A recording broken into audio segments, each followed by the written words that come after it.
Bismillahirrahmanirrahim. Assalamualaikum warahmatullahi wabarakatuh. Perkenalkan, nama saya Eko Suprianto dengan NIM 211230072. Di sini saya akan membuat video media pembelajaran karena sebelumnya saya sudah membuat RPP dan juga PPT tentang mengenai berbelanja di pasar.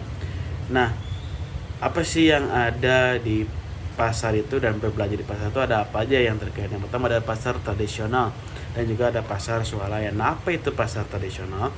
Pasar tradisional adalah pasar yang pelaksanaannya bersifat tradisional, tempat bertemunya penjual dan pembeli dan terjadinya transaksi setelah melalui proses tawar-menawar harga. Biasanya juga pasar tradisional umumnya menjual berbagai kebutuhan sehari-hari. Nah, pasar tradisional sekarang tidak lagi seperti yang dahulu. Dahulu pasar tradisional tidak tertata rapi dan kotor. Saat ini juga pemerintah daerah di banyak wilayah Indonesia sudah menata pasar tradisional yang lebih baik. Sekarang bangunan pasar tradisional sudah banyak yang permanen. Pasar tradisional sekarang juga lebih bersih. Penjual dan pembeli sudah sangat mengerti tentang kebersihan pasar. Banyak pasar tradisional membuat aturan jangan buang sampah sembarangan. Semua itu dilakukan agar pembeli merasa nyaman saat berbelanja di pasar tradisional. Lalu juga ada kosakata di sini, ada 5 kosakata. The first is market. What is the meaning of market? Market adalah pasar. Market adalah pasar. Lalu yang kedua ada buyer. Buyer adalah pembeli. Buyer adalah pembeli. Lalu juga yang ketiga ada seller. Seller ini yang artinya adalah penjual. Seller is penjual. Lalu juga ada rules. Rules ini adalah aturan. Rules aturan yang ada di pasar dan lainnya. Lalu ada transaction. Transaction is transaksi.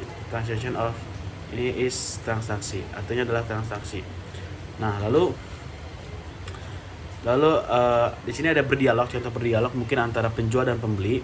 Yang pertama mungkin kita bisa contohkan adalah ketika penjual berkomunikasi, silakan dibeli buah yang manis dan segar. Nah, lalu pembeli, buah jeruk berapa harganya, Pak?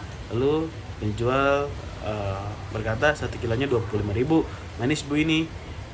Lalu pembeli bilang, boleh kurang Pak, 2 kilo 35.000 ya. Penjual lalu bilang, wah belum dapat, 40.000 deh Bu. Lalu pembeli mengatakan, oke boleh Pak, 2 kilo ya. Lalu pembeli bilang, ini uangnya, terima kasih. Lalu penjual pun mengatakan, terima kasih Bu. Nah, lalu di sini ada tata bahasa, kata ajakan. Perhatikan contoh mungkin kalimat-kalimat yang mengajak. Yang pertama, ayo kita beli buah mangga di pasar gazebo. Yang contoh kedua ada, setelah kelas kita makan bersama yuk. Lalu yang ketiga ada, mari lihat-lihat dulu. Nah, kata ayo, yuk, dan mari adalah kata ajakan. Kata tersebut berfungsi untuk membuat kalimat ajakan. Anda dapat menggunakan kata tersebut ketika mau mengajak teman atau orang lain ketika melakukan kegiatan bersama atau berbelanja di pasar. Mungkin sekian yang dapat saya sampaikan. Terima kasih. Mohon maaf apabila ada kata yang salah ataupun perbuatan yang salah. Wabillahi taufiq wal hidayah. Wassalamualaikum warahmatullahi wabarakatuh.